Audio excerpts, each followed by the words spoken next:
tempat berwudu.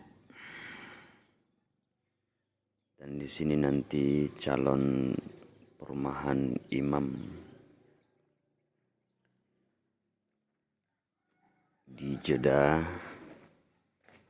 belum dilanjutkan pembangunannya karena kekurangan dana.